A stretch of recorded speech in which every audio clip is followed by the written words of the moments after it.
The Hispanic Leaders Network is a group of passionate leaders. These are passionate leaders who are deeply vested in supporting current and future leaders of the greater Waco community, and that means all of you. Our vision is to develop and empower current and future leaders and to make a difference in the community. Our mission is to provide personal, cultural, and professional opportunities to inspire Hispanic leaders to serve and make a positive impact. I usually like to say my own words, but I've got a script, so I'm going to stick with it. We have a special presentation for you today as we continue to celebrate Hispanic Heritage Month.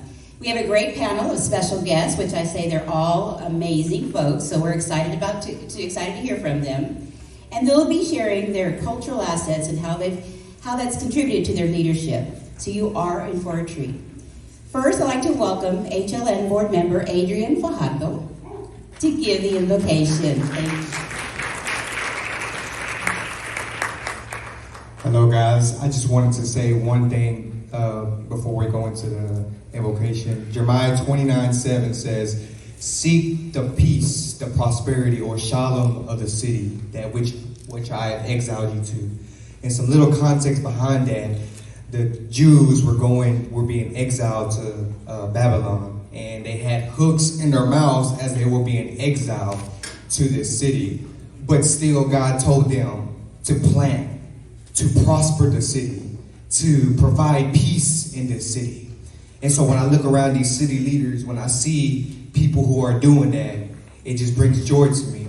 So let us bow our heads and pray. Thank you, Father God, for today, Lord. Thank you, Lord, for using community leaders as in this room, Lord, HLN, Father God, to be able to provide that peace, provide that prosperity, Lord God. And you tell us that if we provide this prosperity, then we too will be prosperous ourselves, Father God. So thank you once again for all these people in this room, Lord, that are doing what the greater good of what the city provides, Father God. Thank you, Lord, for giving us the joy in doing something like this. So Lord, we invite you in as we enter into this conversation. In Jesus' name, amen. Thank you, Adrian. At this time, I'd like to invite and to present a couple of our distinguished members in the audience. First, I'd like to recognize Chief Dr. Cheryl Victorian. Would you just raise your hand, let everybody just say hello. I surprised you. And then County Commissioner Patricia Miller. Where are you? Yes, thank you for being here. All right, this has been a busy month for connecting with various areas of our community and ensuring that we fulfill our vision, mission, and goals. And that's to provide leadership development, mentorship, and opportunities to promote cultural community engagement.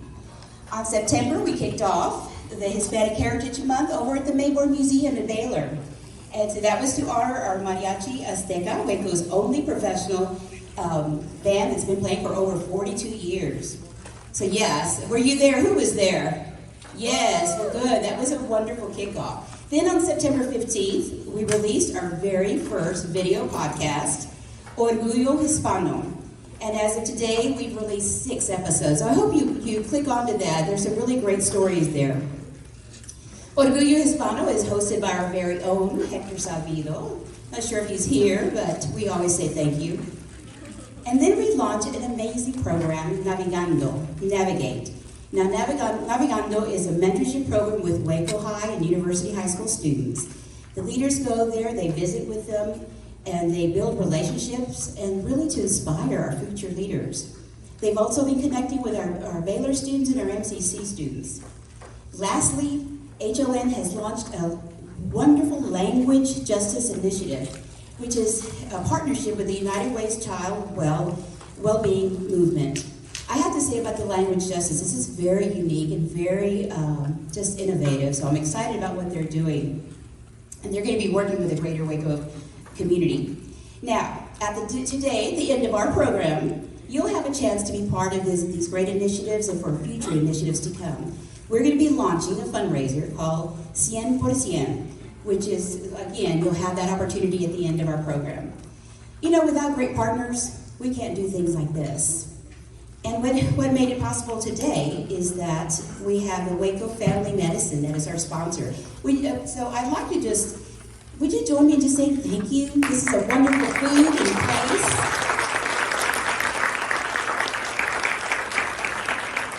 Now, to bring a warm welcome and to say a few words on behalf of Waco Family Medicine, I'd like to invite CEO Dr. Jackson Briggs.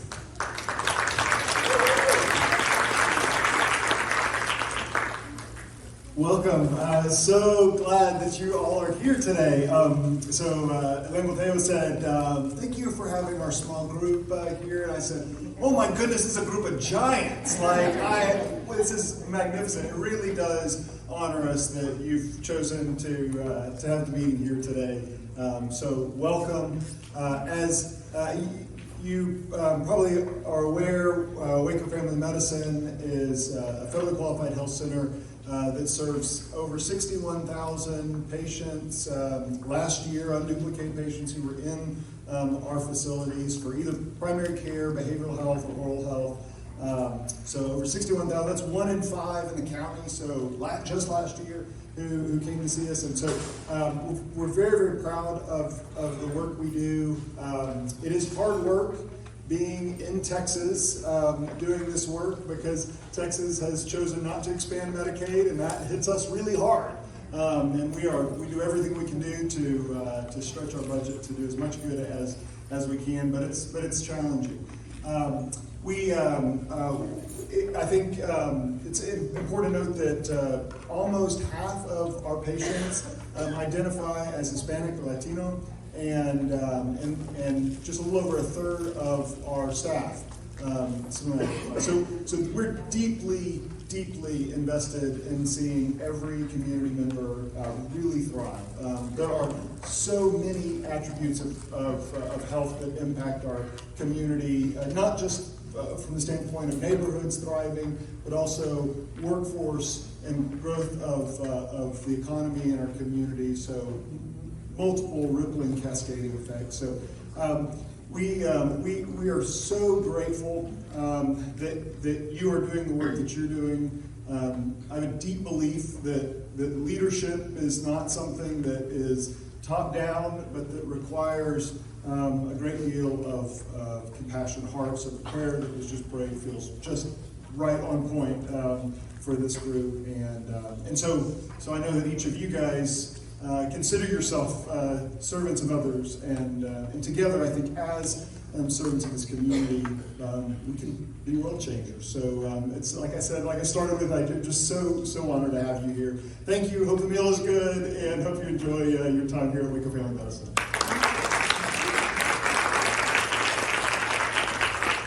Oh, and I get to come on, Josh. So Josh is okay. Sure. Recently, Josh Caballero agreed to be one of our directors on our board of directors. So we are really pleased with Josh having you here.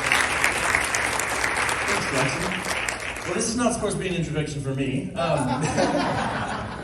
Many of you know our moderator for today, Fernando Arroyo, but I have the distinct honor and pleasure of introducing him to all of you. So Fernando hails from the Yucatan Peninsula, but he grew up here in Waco and has worked in country and internationally. Currently, he serves as the Chief of Staff for our host, Waco Family Medicine, and supports healthcare clinicians and frontline workers to ensure everyone in the heart of Texas can be as healthy as possible. He served as global business, technology, and DEI, or diversity, equity, and inclusion consultant and advisor for a Fortune 50 high-tech firm and multiple Fortune 500 firms. He has led as a public and private school educator and administrator, mobilized community members as an organizer, and has catalyzed affordable housing as a nonprofit leader in our community. In addition, Fernando serves as the board chair of City Center Waco. He champions entrepreneurs and has done that for a very long time as a member of Startup Waco, as the Startup Waco founding board, but also just in his work throughout the community. He's a member of the Cultivating a Regenerative Food Culture in Waco project to advance a healthier and more equitable community. He also serves on the board of advocates with the Baylor Collaborative on Hunger and Poverty, and is the vice chairman of Inspiración, which seeks to help and equip Latino students for kindergarten success. Fernando holds a Bachelor of Science in Biology and a Master's of Business Administration from Baylor University, and a Master's in Educational Administration and Curriculum and Instruction from Concordia University in Austin, Texas. For fun, you can find him playing salsa music on the congas, belting out karaoke tunes with his kids, perfecting Yucatec cuisine, raising pond koi, or watching post-apocalyptic and sci-fi movies. Please join me in giving a warm welcome to our moderator, Fernando Arroyo.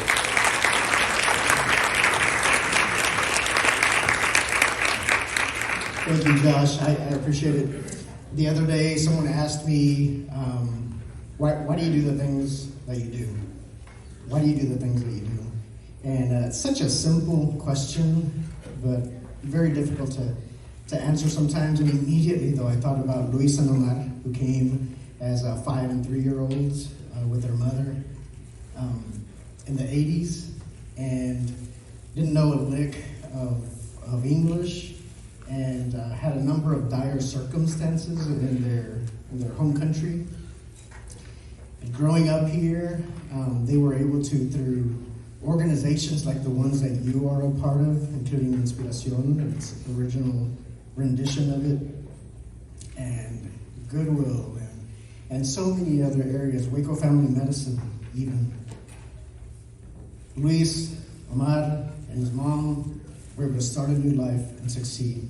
Luis and Omar ended up doing really well in school because of counselors and teachers and community support and neighbors and friends and business owners were able to succeed and went off and got multiple graduate degrees even, and Omar works in Austin as an assistant principal to help students with disabilities be able to get enough training to be able to get self-sustaining jobs.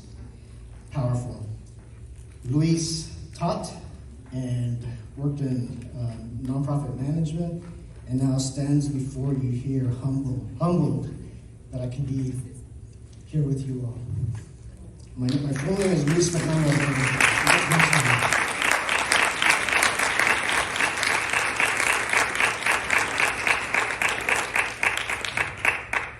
All right.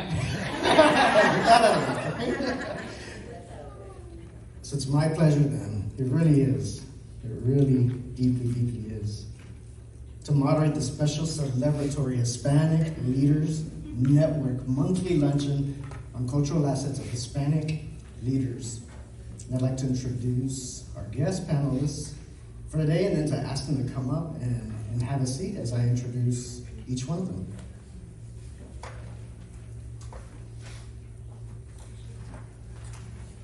So our first panelist is Dr. Crystal Diaz Espinosa.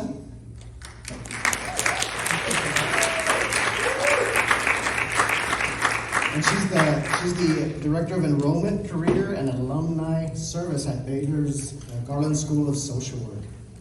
Our second panelist is Israel Loachamin, Director of La Puerta.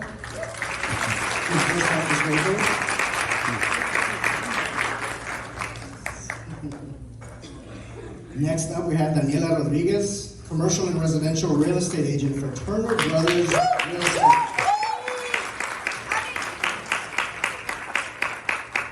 Our fourth panelist is Dr. Aaron Peña, Assistant Superintendent of Curriculum and Instruction at Midway ISD.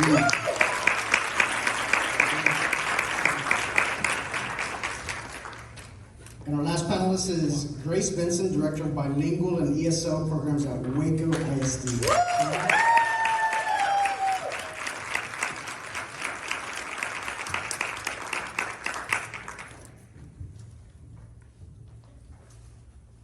All right, and we're gonna make this informal. You know, it's just a few of us sitting around the table chatting, right? But this has been a dream of mine to share minds, share thoughts with other thought and practice leaders, and thank you all for coming. I really do appreciate that. It means a lot. So I have an initial question for you all. This is for everyone, so take a minute or two to answer it. So the first question for everyone is to give us a brief introduction of yourself with your name, your current role, and a little bit of information about your Hispanic or Latino culture, and how has that played or benefited you in your current role or other leadership roles? So your name, your role, and how something about your cultural background has informed or helped inform those roles and your leadership. My name is Grace Benson, and I currently am the Director of ESL and Bilingual Education at Waco ISD. I am so passionate about our emerging bilingual students because I came here from Nicaragua when I was just a child as an immigrant. And so my job plays a really important role because it touches my heart.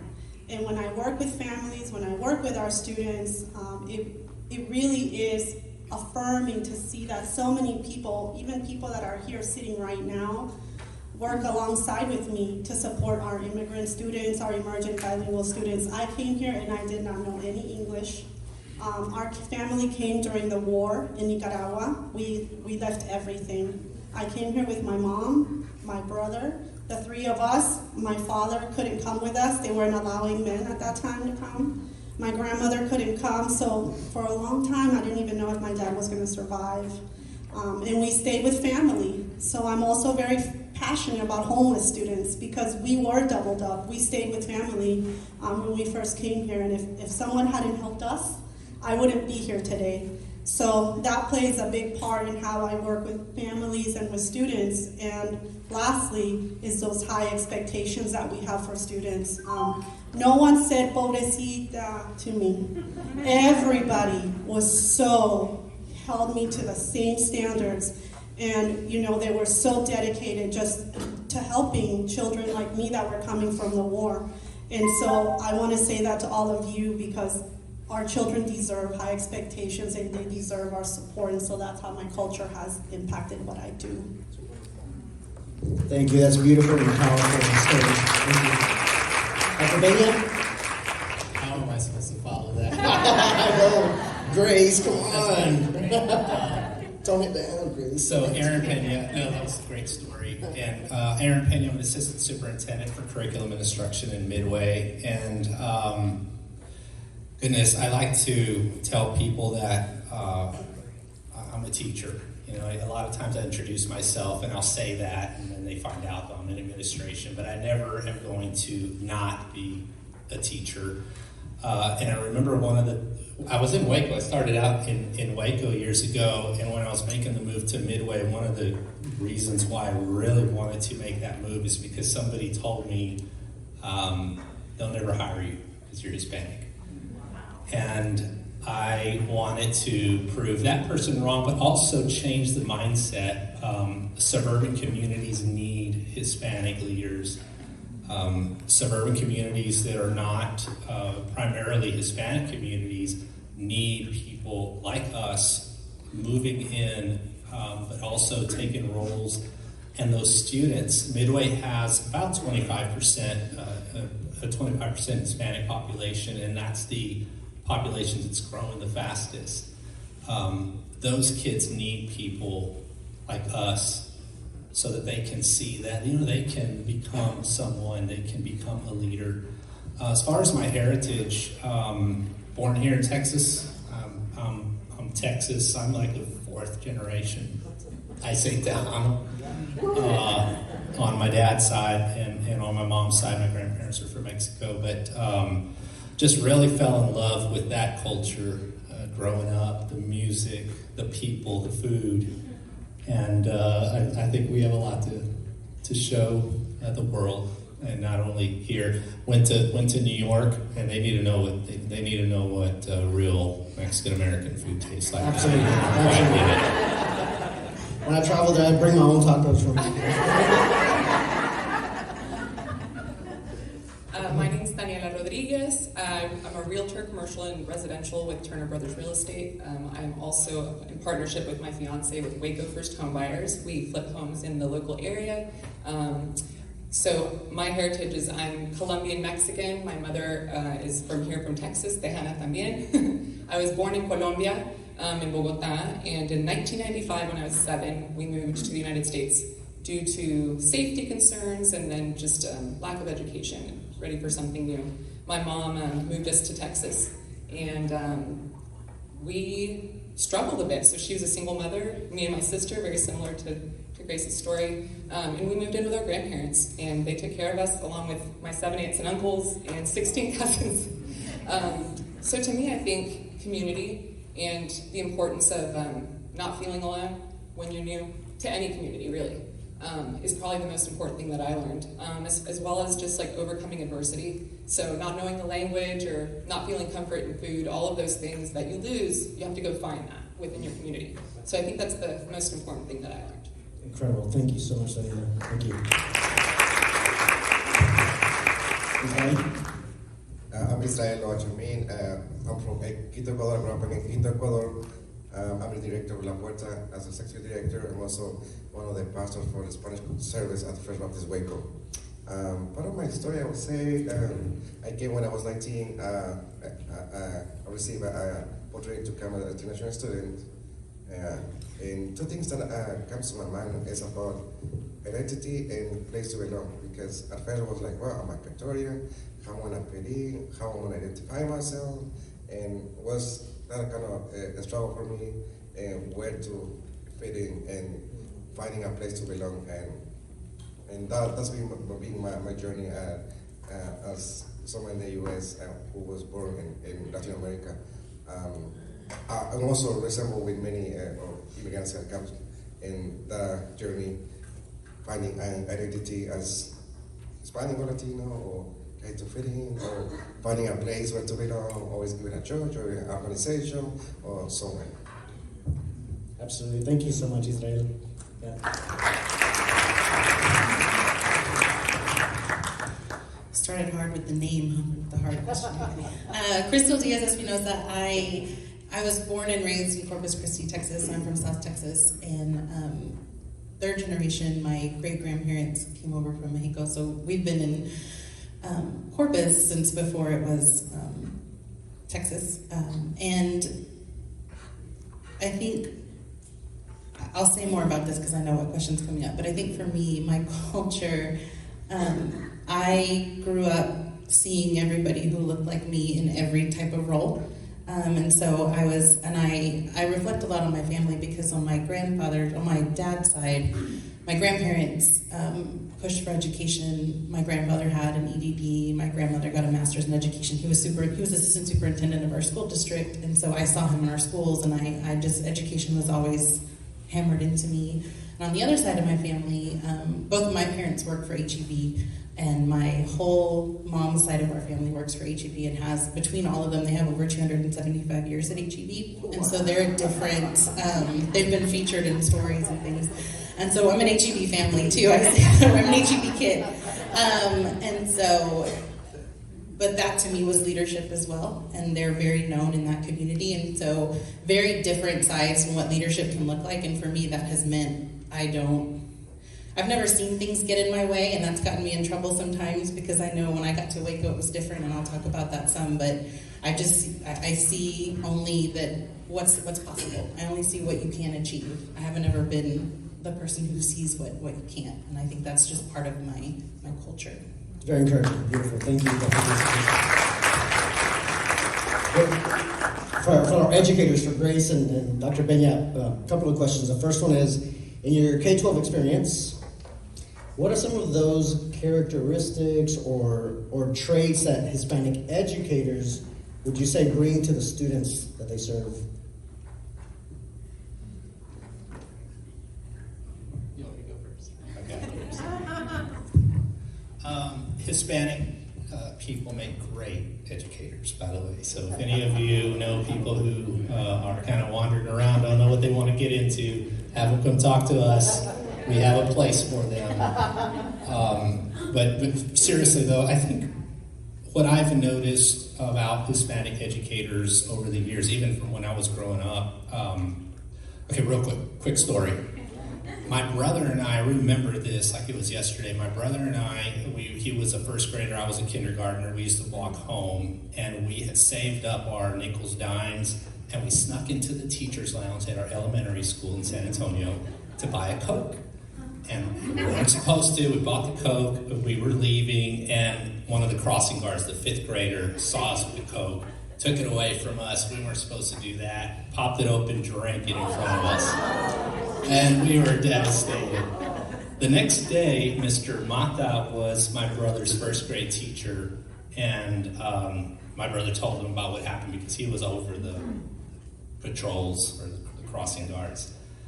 And he left, he got my brother, this was after school, found me, marched us to, and I was scared. I was like, oh boy, we weren't supposed to go to the teacher's lounge. He walked us into the teacher's lounge, took a couple of quarters, bought us a Coke, said, here you go, mijo, drink it. I don't know if we'd do that today, with all the caffeine and all, but that's just kind of the epitome of Hispanic educators. You care about kids, and you do call your kids mijo, mija, because they almost become a part of you. And I think that's just one of the most fascinating things about our culture is once you're on the inside, you're on the inside, and you're like family. And so I think Hispanic educators also connect with Hispanic students and families on just a whole other level. And they so easily, it can kind of be a detriment too, because you really fall in love with families and you really give yourself over to their needs and serving the families, the community. And you know, when things don't always go well, Hispanic educators really take that to heart. But I think it just comes with the package. Great story. Thank you so much, Dr. One of the things I want to share that I feel is so important, why we need people like us in the classrooms, is because your language is tied to who you are. And when you have an educator that speaks your language, they also share in many of your traditions. They're your bridge. And when I say that, I'm really talking many times about our students who are emergent bilinguals, our students who are coming from another country, and everything is so new to them. You know, when they see someone in the classroom that looks like them, you are their bridge. You're bridging them into a new culture, into new norms. And so it is so important that there are people like us in the community. There are people sitting here right now, like Dr. Palacios, that we've invited to speak with our English Learners Advisory Council Committee, that has shared her beautiful story with our students so that they can see themselves at the post-secondary level.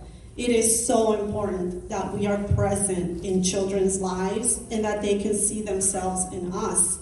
Another thing I want to share is that, you know, 2 years ago I was selected to serve in the newcomer community of practice for Texas. And one of the things that we are really working on is to ensure that our immigrant students have the same quality education that all children are afforded. And that is so important. And the reason that we all here play a role in that is because it's not just the teachers in the classrooms, it's everyone that they come into contact with, like all of you sitting here. And so I'll tell you, when I was a teacher in Miami, Florida, I was a teacher in the Midwest. I was one of the only Hispanic special education directors when I was an administrator in South Dakota. And what that meant was that opened the door to families in our district that felt comfortable finally coming into the school because they knew someone spoke their language. When I was a principal in Nebraska, the first lady came to visit our campus because I was one of the only principals that was Hispanic in that state. And so I really want to share that with you, not because I want to share those things about where I've been, but because we don't know where our students are going to end up. We don't know. I grew up in Miami. I'm an immigrant from Nicaragua. We came with nothing. I owe everything to my mother. But I was able to impact students in other states that they now feel I could be her one day. I could be like Mr. Peña one day. I could have a future and help other kids. And that's where it's so critical, because you plant that pearl in a child's brain, in their mind, that they can go on regardless of where they came from. regardless of how their life started and the adversity they faced, they can become champions for other kids. Reach it.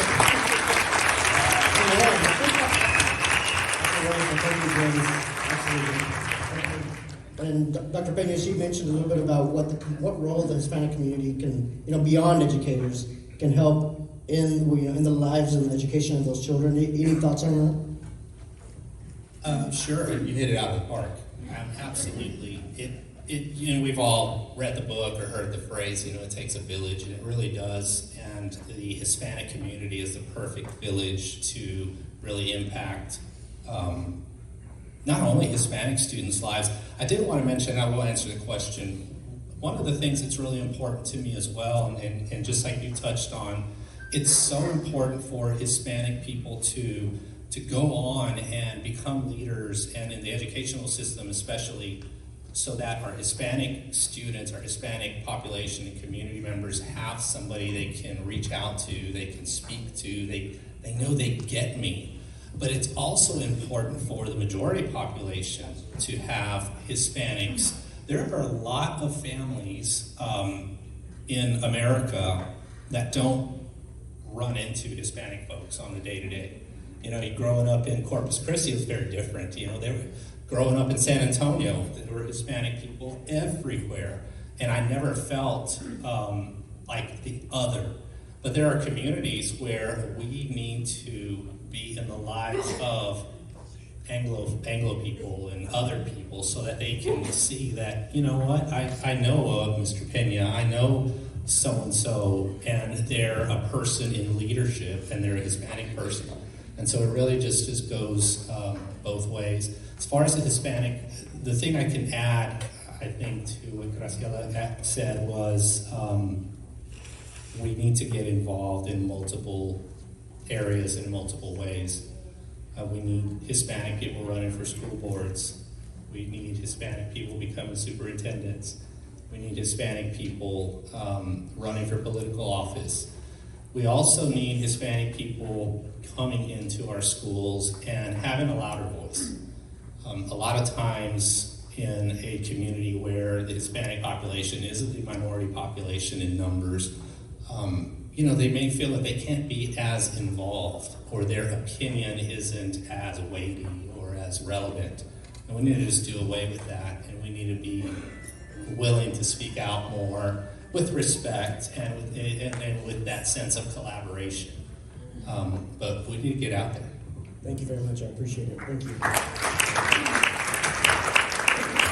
Dr. Diaz-Espinosa, this is a two-part question. One, you've been in higher ed. What does allyship look like to you? So that's part one. And the second part, you're from Corpus Christi. You mentioned that. And I was wondering if you can talk a little bit about some of the culture shock that you touched on at the beginning. So allyship and a little bit about the culture shock. Yeah. No, that's a great question. And I think, everything that was said about K through 12 comes into higher ed, because I think higher education is a place where students are questioning themselves at every front, especially students who are our first-gen students who don't have anybody behind them, and so they're the first ones there. And the way that I say to support, especially our first-gen students, especially our Latino students, but all students of color especially, are remembering that the person that's in front of you has a story that you don't see. And a lot of them are dying to tell you that story, and they're looking for that connection, and they're looking for people who will listen to them as a person first and not a student in your class or a number on your enrollment percentage to be whatever percentage that we're trying to increase or anything like that. They're a story, and they have a story that they're proud of. And if you can find a way to connect with them on an individual level, they can thrive, because I think the high expectations is exactly right. I think having those high expectations and not using those phrases like the at-risk, all of those things, you're just planting things in their head that are already there. And they don't need to hear it from the people who are in the leadership of the school. They don't need to hear it from the professors. What they need to hear is that you're here, and you're going to make it, and you're going to be here at the end, and then you're going to keep going. Right? And that can be so powerful to see people. And if you just tell them that, you never, ever know. What I've learned in higher ed, and I know this is in K through 12 too, but what I've learned in higher ed is there have been things that I've said to students or moments that I've had with students that I go home and I don't think about, and then later find out that it was more to them than it felt like in that moment. And so I've learned that you never know when you're impacting a student. And so take each moment that you can. When they come to you, that's the job. Whatever else you're doing can wait, right? The administrative things can wait. When a student comes in your office or in your space, take that time because they're coming to you for a reason. Don't lose that opportunity. So that's what allyship, I think, looks like to me. And I'll say, coming to Waco was, that was it was the first time I ever felt like I was othered, right? And it was, at the time, I didn't know what to make of it, right? Because I heard things like, "Oh, you don't look Hispanic, you don't sound Hispanic, but you're not like really Hispanic, right?" And in my mind, I was a kid, and I was like, "Well, I want to fit in, so sure, I don't." It was very easy to assimilate, or it wasn't easy to assimilate, but it felt like I had to do that, right, in order to have acceptance, in order to be a part of things. And what I was finding was when I would go home, I felt very different. I felt like I could breathe. I felt like I was kind of releasing, and it wasn't until after I graduated and left, I actually left and went to law school, which was not for me. I don't recommend it, but it wasn't until I left Waco that I realized kind of some of the ways that just started to feed those seeds of doubt in my mind. And I ended up coming back to Baylor for my master's degree and started learning more about how that can impact you. And so I think, but man, it does hit you. When you come from a place where people look like you, and then you come to a place where people don't look like you and question your abilities and question why you're there and question how did you get here, it can plant those seeds of doubt. And I'm a very confident person, and I know that about myself, and I know that's partly because of my upbringing, and it can really eat at you. And so that's why I say, for students who don't have that and didn't grow up with that, please try to nurture that any way that you can. And I can imagine Dr. Diaz-Espinosa. Yes, let's give her I can imagine that plays out in so many different areas, no matter what industry we're in. Yeah, wonderful. Thank you so much for sharing. Daniela, I have a question for you. Tell me a little bit more about what you would wish that folks understood about your experience as a Latina living in the U.S., and secondly, how has that helped you in your career in real estate? Okay, so I think the one thing that I would want to share is that it's lonely, to start at least, right? When you come here and you don't know anyone, and you do look different, and you speak different, and you smell different, you get treated a little differently. So I think for us as a community, it's like to understand that people are lonely. You were saying it earlier, I didn't know where I was going to fit in. I didn't know if I should celebrate myself or my things, or dress loudly, or be loud.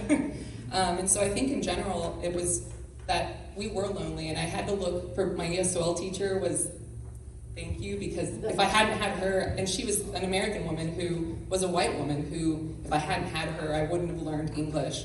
I wouldn't have made it to middle school without an ESOL class. I was basically in a special needs class with her. So that also tells you that you're done, right? So it's all of these things that you're being told without anybody actually saying those things. So I think for us to know that if you see somebody struggling or you see somebody new in a community, reach out, which is what I think we as Latinos do really, really well. I think we welcome and we make people family. And I think, thank you to all of our educators, because if it hadn't been for all of the teachers that took the extra time to help me write the paper or tell me to take the AP course, I don't think I would have made it through high school. So that's what I would say about that experience. That's brilliant. Thank you. As far as real estate, so I'm newer to this industry, and for me, I've always wanted to use my Spanish. Always, that was like a goal of mine. And I actually, as I was writing my answers out, I remembered when my dad moved to the United States. Finally, he tried to move here. He stayed 2 years. It didn't work out for him. But we went apartment shopping, and it was me, him, and my sister, and we were in Plano, Texas, where most people don't look like us, and most people don't have accents, and most people's last names aren't Rodriguez, at least not in the area that we were in. So we went to the first one, and he was basically kind of shunned, and they kind of showed us reluctantly the first 2 apartments, and can you even afford it? I remember it was super embarrassing for him, and we went to 2 others, and he almost gave up. He was like, I'm not going to do this anymore, and he was ready to quit right then and there, and we went to 1 more, and the woman spoke Spanish, and his face lit up, and he was finally able to enjoy with his daughters, his 2 little kids, finally picking out a home. And I hadn't thought about that. And so to me, real estate is like helping families find a home, right? Or helping a business owner find a place and letting them have these things that become part of their family and that they can then give to their children. So I think it's really important for us to have us teach the community that there's people that speak Spanish, but also just to give somebody comfort when they're searching for something is so important, especially this large investment, and also for them to understand the language in a contract. So I think for me, education is that next step for me in real estate. It's teaching our community about the best practices and that they should go to a title company. And so just protecting our community is that next phase for that. Thank you, Daniela. And a pattern of your story and everyone else's story too is that through that adversity, something sprung out that allows us then to be excited about paying it forward. And that's beautiful. Thank you, Daniela. Israel, one of the questions that I have for you is tell me a little bit more about the importance of staying connected to your South American roots. Tell me a little bit more about that. Thank you. As I was sharing that I'm from Quito, Ecuador, one of the, let me share about the Ecuador. So I think as I represent the middle class, going to the lower class, where I grew up in Ecuador. But I would say like we value family, we are connectors, we are we love I'll say anything that we can do. We love sports actually. Soccer is big there. But I want to say like we are emotional, but not in the bad way, but in a good way. So actually there, men can cry. Los hombres pueden llorar. So it's something that has been like good things to preserve my culture from Ecuador and leading La Puerta and the Spanish service at First Baptist Waco, because being like bringing all those roots that have been deep in my heritage. I know it's been like hard for someone from South America to bring to try to continue the culture. And I remember 2015 moving from San Antonio.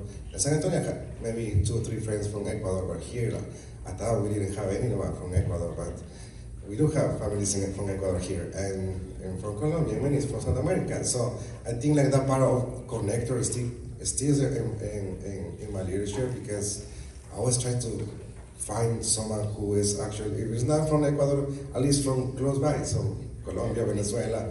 So I think it goes like from having this value in my leadership. And I would say like I'm still struggling not to cry a lot, but but I would say like as someone who really respects the emotions, the pain, it was like for me even sharing the first time I moved when I was 19, moved to the United States, and then taking a plane by myself, and then I lost my connection in Miami, so crying because I didn't know like was going to help me out, so I'm by myself here.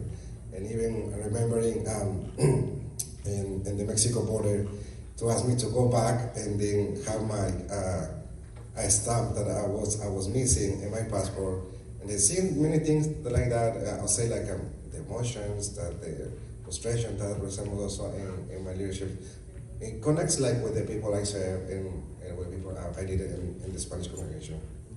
It's wonderful. Thank you very much. So this next set of questions is just one each. I know y'all don't know which one I might ask you, but so I have a few rapid fire questions that I thought I'd ask them again a sentence or two. It doesn't have to be long. But Grace, one of the questions I had for you is what one of 3 books would you say you either usually give to someone or have influenced your life deeply? Like 1 or 2 or 3 books. So, one of my favorite books, and I always think of children. And so one of my favorite books is The Island of the Blue Dolphins. It's still, when I was a principal, we made it a one school book, like everybody had to read it. And it's really about how children sometimes feel isolated and really what others can do to help them. And the reason I love it is because that was the first book when I first came to the United States that my teacher read to us. You know, and I remember I didn't know any English, and she used to have me come up and sit right next to her, and then she'd just put her arm around me. You know, and I want to share, like, my teacher, when I learned English, it was through my ESL teacher, and she was African American. And to this day, I tell everyone, you don't have to speak the language, Absolutely. You have to love. You have to love, and you have to want to help children. And in our district, we have both. So I'm very proud of that. We have ESL and we have dual language programs, and they're both, and our department reflects that. They're all sitting back there, and it reflects my strong beliefs in that. Wave to them, say hi, and thank you for your work. So, thank you, Grace, I appreciate it. So there's Dr. Benya, there's a Stoic concept that the obstacle is the way, right? The thing that is in the way is the thing that ends up sometimes, depending on many factors, right, becoming the very thing that enables future success. And I was wondering, do you have a favorite failure or a favorite obstacle or a favorite, smashing your face on the ground that sets you up for future success?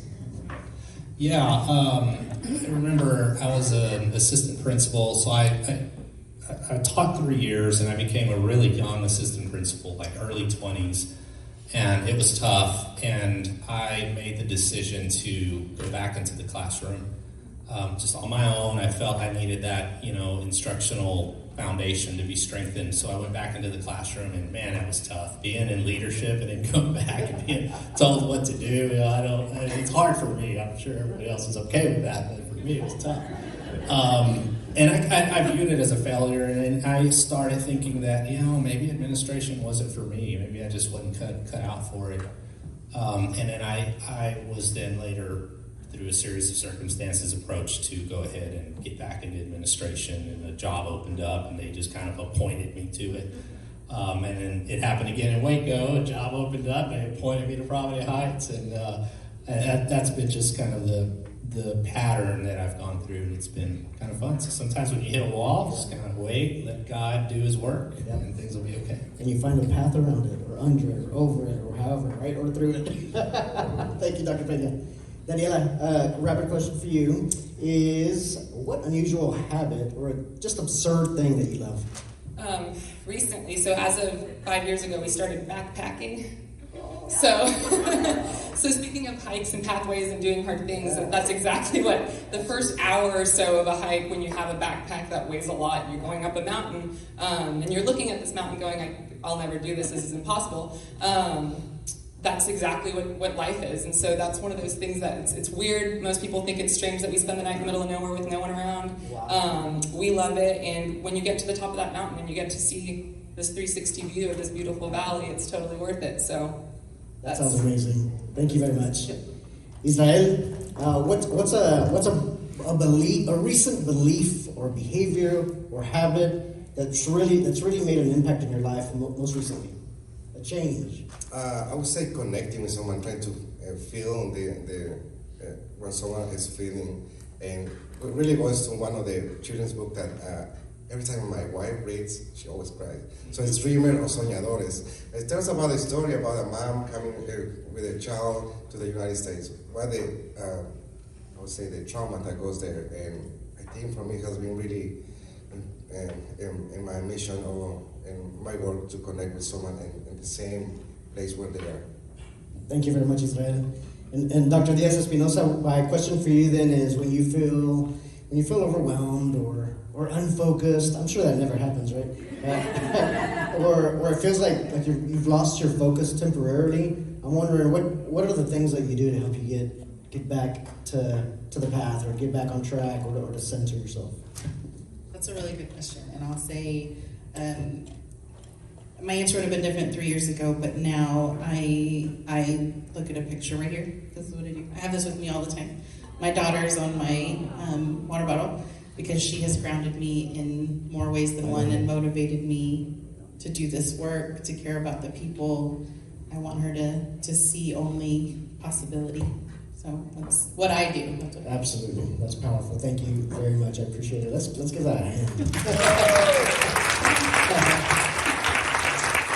Do we have questions from participants? Let's see if we have any questions from the audience. We may not have time to cover them all or to touch them all, but any questions what about from Zoomland? Are there any questions from Zoomland? Zoomlandia. Or how about from here? Hilda, ¿tienes una pregunta? Right here. Oh, yes, please. Let me run down. Hold on. Thank you. I appreciated at the beginning we mentioned the importance of the language justice, which is the new committee that is starting. So I would like to hear your experiences with your Spanish, or how what you said, Grace, I really loved it. Like, I think your language holds a part of your identity that is very important. So I would like to know, how do you guys feel about the usage of Spanish in different spaces? Gracias, thank you. You know, I'll talk about a wonderful experience that I had when I was in South Dakota. We lived in a college town, and it was a misconception that there wasn't any poverty in the town, because you can have situational poverty. Many of our students right now, our non-traditional students, are living in poverty if they're pursuing a degree. They have families and, are going through so many things, to feed their family while they're pursuing an education. But we also had generational poverty. And so I was part of Systems of Care for South Dakota, where we combined different organizations, healthcare, mental health, attorneys were part of it, businesses, and we came up with Systems of Care to support the community. And one of the things that I felt was so important is that within the community where we're supporting, until I got there really wasn't anyone that spoke Spanish. And if they did, they didn't speak it where they felt comfortable interpreting. And that is so important. It's not enough to speak the language, we need to be able to interpret. And in our district, we now have a one-way dual language program across 9 campuses, and we have a 2-way dual language program in 2 campuses, because we are growing our future biliterate students that are going to be able to read and write in Spanish and serve our community. And that was one of the things that I feel so proud for our district allowing us to do, because it is a huge commitment to the Hispanic community. One of our board members is here and was part of that, making that decision, and I'm so grateful for that, because having the language is not enough, and because I was able to interpret and translate documents, I was able to truly serve a meaningful purpose in that Systems of Care, and we were able to build trust with the community.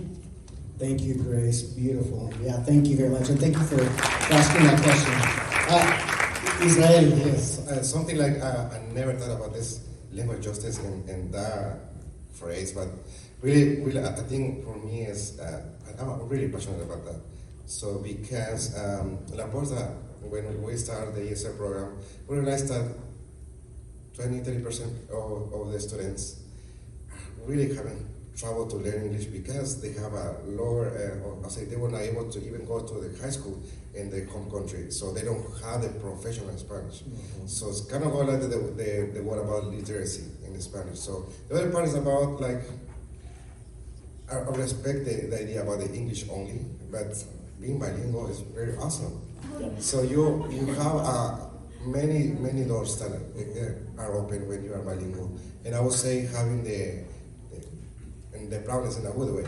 Being proud that you are bilingual and advocating for someone that I don't want to point this in a wrong way, but calling with a good translation and actually professional translation, I would say good translation, professional translation, that actually someone who knows Spanish translate, interpretation is another way, but it's so hard for that because you have to have that at that level, and then also advocating for agencies, universities, to have professionals that actually speak Spanish also, and the other way also someone who evaluates how the Spanish is not of, or maybe are lying that they do speak Spanish, but yeah, absolutely. Thank you very much. I love this conversation around language.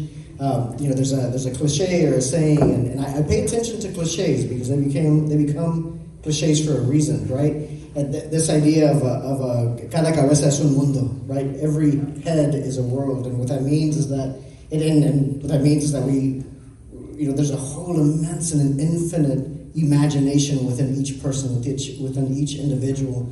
And from the stories you share, I get this image of language being the gateway to peer into number of worlds. And so I appreciate that, and I appreciate Israel for you sharing that. Thank you very much. And for the question too. Other questions? Wonderful. I'm not sure where we are with time, but this is the way I want to say thank you to our panelists, and I'm sensing a lot of love. And the reason why I think about that is because I love technology.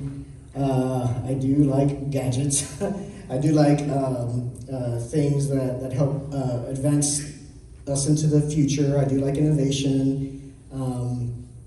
And like many of you, I've had to learn to either adapt to or to flow with change. It's inevitable. It's inevitable for all of you. And I could try to resist it, or I could figure out how to maneuver through it and navigate through it, right? And even though we have things like new innovations and new technologies and artificial intelligence and all this stuff that's fascinating and helping us to create new ways to connect one another and to navigate the world and to create more stuff for people, more opportunities for people, this is one thing that artificial intelligence or AI will never do, and that's what I'm hearing from you all, and even for those of you in the audience who I have relationships with, and because of the work that I see you doing.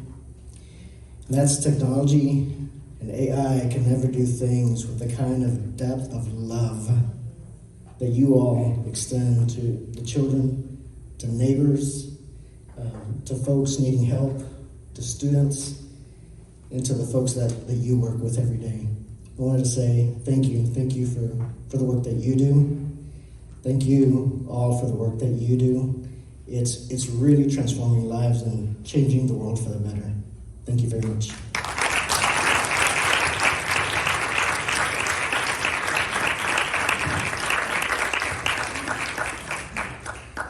And I believe Dr. Palacios, I give the mic to you.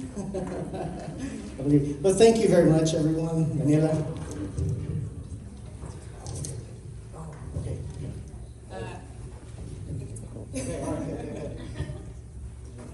Yes, I think so. Thank you again to our panelists, and thank you, Fernando Arroyo. Thank you so much. I so appreciated it for moderating. Let's give them another round of applause.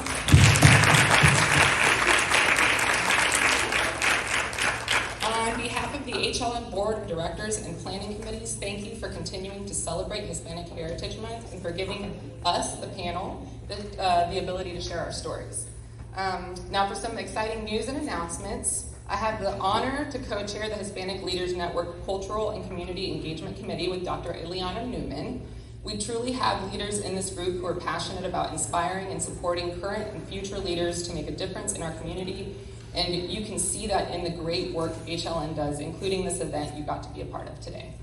As Dr. Palacios mentioned at the beginning of our program, we could not succeed in achieving our goals without the support of our partners. The Hispanic Leaders Network is a 501c3 nonprofit organization, and every penny earned helps HLN achieve its vision, mission, and strategic goals. Today, we are launching HLN's very first fundraising campaign, 100%, or 100 for 100. Our goal is to raise $10,000 by the end of the year. We ask that you consider making a $100 donation. Upon receiving your generous donation, you will receive a thank you for your charitable donation. Your name and or organization will be listed on HLN's website and social media accounts. Donation cards are floating around. If you do not have one, please feel free to ask an HLN board member or committee chair. You can also visit the HLN website, www.hln/waco.org, and click the image on the homepage. For our upcoming events, HLN will be hosting a candidate forum so our community can learn more about who is on the November 8 ballot. Please mark your calendars on Monday, October 24th. HLN will host a candidate forum beginning at 6 p.m. at the Family of Faith Worship Center. We have had several candidates who have confirmed their attendance at this forum. HLN will continue to celebrate Hispanic Heritage Month through our participation in the Dia de los Muertos parade on Saturday, October 29th. If you are interested in helping us decorate our float, you are welcome. Or if you would like to ride on it, the HLN float, or walk alongside the float to hand out candy, please contact me, Daniela Rodriguez, or Dr. Ileana Newman. Lastly, our next HLN monthly luncheon or evening event will be held on Friday, November 4th, and will be sponsored by Hillcrest, Baylor, Scott & White, so please mark your calendars.